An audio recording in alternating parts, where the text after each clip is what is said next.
Praise the lord అండి. ప్రభువైన యేసుక్రీస్తు నామంలో అందరికీ వందనాలు. ఈరోజు దేవుడు మనతో మాట్లాడుచున్న మాటను మనం అందరం కూడా శ్రద్ధగా ధ్యానించుకుందాము.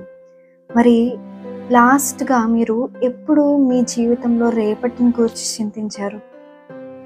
రేపు ఎలా అవుతుంది, రేపు ఎలా గడుస్తుంది, లేకపోతే నా ఫ్యూచర్ ఎలా ఉంటుంది, నా పిల్లలు ఎలా ఉంటారు, ఇలా ఫ్యూచర్ గురించి లేకపోతే రేపటిని గురించి చింత అనేది మరి మీ లైఫ్లో లాస్ట్గా ఎప్పుడు ఆలోచించారు? మేబీ చాలామంది రోజు చింతిస్తూనే ఉంటున్నారేమో. చాలామంది 100%లో 85% ఆఫ్ లేడీస్ అంట రేపటిని గూర్చి చింతపడుతూనే ఉంటారంట, చింతిస్తూనే ఉంటారంట. రేపటిని గురించి ఆలోచించి రేపటిని గురించి వాళ్ళు ఈరోజే బాధపడుతూ ఉంటారంట. మరి మన జీవితంలో యాజ్ అ క్రిస్టియన్స్గా, దేవుని పిల్లలుగా మనకు చింత అనేది ఉండకూడదు. మరి ఉండకూడదని బాగానే ఈజీగా చెప్తున్నారండి. కాకపోతే మా లైఫ్లో ఉన్న ప్రాబ్లమ్స్ని బట్టి మేము రేపటిని గురించి చింతించవలసిన అవసరం మాకు ఎక్కువగా ఉన్నాయి. మా జీవితంలో ఉన్న కష్టాలు, మా జీవితంలో ఉన్న ఇబ్బందులను బట్టి రేపటిని గురించి చింతపడుతూ ఉన్నాము. మా జీవితం అంతా ఇట్లానే అవుతుంది అని మీరు అనొచ్చు.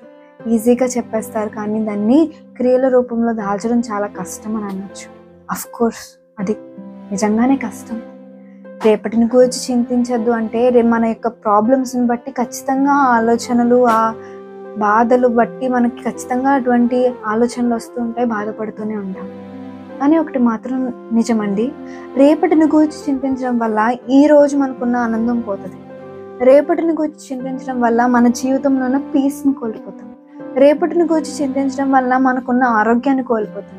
రేపటిని గురించి చింతించడం వల్ల మన కుటుంబంలో ఉన్న మంచి హార్మోనీని మనం కోల్పోతాం. చూసారా, రేపటిని గురించి చింతించడం వల్ల ఎన్ని డిసడ్వాంటేజెస్, లేకపోతే ఎన్ని మనం కోల్పోతామో, ఎన్ని కోల్పోవాల్సి వస్తుందో. మనం రేపటిని గురించి చింతిస్తే మరి వాక్యం సెలవిస్తుంది, మత్తయి సువార్త 6:27 కనుక మనం ఒకసారి చూసినట్లయితే 6:27 వాక్యం సెలవిస్తుంది, మీలో నెవడు చింతించడం వలన తన ఎత్తు మూరడ ఎక్కువ చేసుకొనగలడు. చింతించడం వల్ల మన మూరడ ఎక్కువ చేసుకోలేము, మూరడ తక్కువ కూడా మనము చేసుకోలేము కదా. చింతిస్తూ ఉంటే మన సమస్యలైనా తగ్గిపోతూ ఉంటాయా? ఎంత ఎక్కువ చింతిస్తే అంత తగ్గిపోతూ ఉంటాయా అంటే అది కూడా కాదు. మరి ఇప్పుడు ఇవన్నీ చెప్పుకున్నాం కదా, చింతించడం వల్ల మనం ఏమేమి కోల్పోతాము.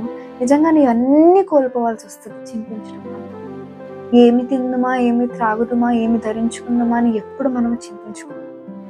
మరి మనము దేవుని బిడ్డలుగా దేవుని యందు విశ్వాసం ఉంచితే గనక దేవుడే చూసుకుంటాడు రేపు ఏమైనా అని మనం ఈ రోజును బట్టి దేవునిలో ఆనందిస్తూ, ఈ రోజును బట్టి దేవునిలో సంతోషిస్తూ మనము ఉండగలం, మన కుటుంబాలతో ఆనందిస్తూ.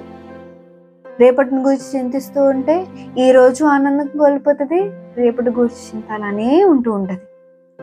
నా ప్రియ సహోదరి సహోదరుడా, క్యాస్ట్ ఆల్ యువర్ బర్డెన్స్, మీ భారమంతా ఆయన మీద వేయండి, అన్నీ ఆయన చూసుకోగల సమర్థుడు. మరి రేపటిని గురించి చింత ఎప్పుడు వస్తుందంటే, ఎప్పుడు మనకి చింత వస్తుందంటే ఆయన మీద నమ్మకం లేనప్పుడు. ఆయన ఎంత ఉన్నతుడంటే ఈ సృష్టి శూన్యముగా ఉన్నప్పుడు ఆయన చేసిన దేవుడు కదా. అటువంటి దేవుడి మీద ట్రస్ట్ ఉంటే గనక, నిజంగా విశ్వాసము ఫెయిత్ ఉంటే గనక అటువంటి చింతలు మన జీవితంలో ఎన్నడూ కూడా రానే రావు. మరి వాక్యం సెలవిస్తుంది ఆ మత్తయి సువార్త 6:6 34 రేపటిని గూర్చి చింతపడకుడి, రేపటి దినము దాని సంగతులను గూర్చి చింతించును, ఏ నాటికి కీడు ఆ నాటికి చాలును. రేపటిని గురించి చింతించద్దు, ఏ నాటికి కీడు ఆ నాటిని చాలు. రేపటి గురించి చింత, రేపటి దినము దాని సంగతులను గురించి చింతించును, ఏ నాటికి కీడు ఆ నాటికి చాలు. రేపటిది తర్వాత చూద్దాం. ఈరోజు మనం ఎలా ఉన్నాము, ఈరోజు దేవుడు మనకి ఊపిరినిచ్చి మనం బ్రతికించాడు, అది చాలు. ఎప్పుడు కూడా మనం ప్రతిరోజు కూడానండి ఆనందంగా చక్కగా మనము జీవించాలి. చాలా మందిని చూసినట్లయితే వాళ్ళు మరి ఎప్పుడూ కూడా ఆనందంగా నాకు ఈ ఒక దినం ఇచ్చినందుకు వందనాలయ్యా అని చెప్పి వాళ్ళు ఆనందించరు. రేపు ఏం జరుగుతుందా అని చెప్పి చింతిస్తూనే ఉంటారు. బైబిల్లో ఒక వ్యక్తిని మేము ముందుంచాలనుకుంటున్నాను, నయోమి. మరి నయోమి జీవితంలో చూసినట్లయితే ఆమె జీవితంలో మరి అన్నీ కోల్పోయింది. ఆమె జీవితంలో అన్నీ కోల్పోయింది. మరి ఆమె అంటది కదా, నన్ను నయోమి అని పిలవద్దు, నన్ను మారా అని పిలవండి, ఎందుకంటే నా జీవితం మధురంగా ఎక్కడుంది, అంత చేదైనదిగానే ఉంది అని ఆమె అనుకుంది. తన జీవితంలో అంతా ఇంకా దెర్ ఇస్ నో హోప్ అన్నమాట. మన జీవితంలో కూడా కొన్నిసార్లు దెర్ ఇస్ నో హోప్ అనే సిచ్యువేషన్స్ మనకి ఎదురవుతూ ఉంటాయి.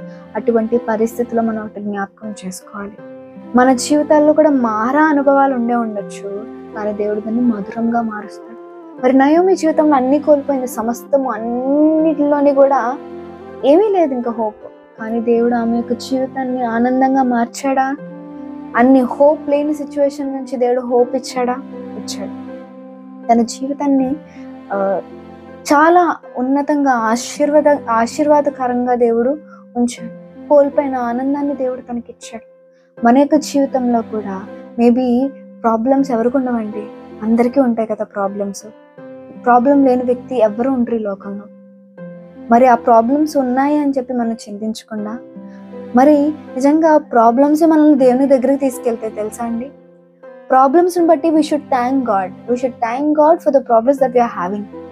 ఎందుకంటే ప్రాబ్లం ఉన్నప్పుడే మనకు ప్రేయర్ వస్తుంది, ప్రాబ్లం ఉన్నప్పుడే మనకు కన్నీరు వస్తుంది, ప్రాబ్లం ఉన్నప్పుడే దేవునికి దగ్గర. We should thank God for the problems that we are having. ఏమీ లేనప్పుడు మనం దేవునికి దగ్గర అవ్వలేము, మనం ప్రార్థన కూడా రాదు. సో నా ప్రియ సహోదరుడా, చింతపడడం వల్ల ఏమీ కాదు. మనం ఆరోగ్యాలను కోల్పోతాము, మనం జీవితంలో పీస్ని కోల్పోతాము. చింతపడద్దు, అన్నీ అప్పగించండి దేవునికి. అన్నీ తెలిసిన సమర్థుడు మన దేవుడు కదా. Is our best friend. అన్నీ తెలుసు ఆయనకి, అన్నీ చెప్పుకుందాం ఆయనకి. ఒక బెస్ట్ ఫ్రెండ్ మన పక్కన ఉంటే ఎలా ఉంటుంది, అలానే ఆయనతో మాట్లాడదాం. దేవుడు ఖచ్చితంగా అన్ని చూసుకుంటాడు. ఆయన చూసుకునే వ్యక్తి కాదు, మనల్ని వదిలేసే వ్యక్తి కాదు. సో బాధపడద్దు, దిగులు చెందొద్దు, రేపటిని గురించి అస్సలు చింతించద్దు. ఈ యొక్క వాక్యం దేవుడు మనందరి జీవితంలో నెరవేర్చును కాక. ఆమేన్. అందరూ తలలు వంచినట్లయితే ప్రార్థన చేసుకుందాం. సర్వోన్నతుడా, సర్వసృష్టికర్త యేసయ్య నీకే వందనాలు.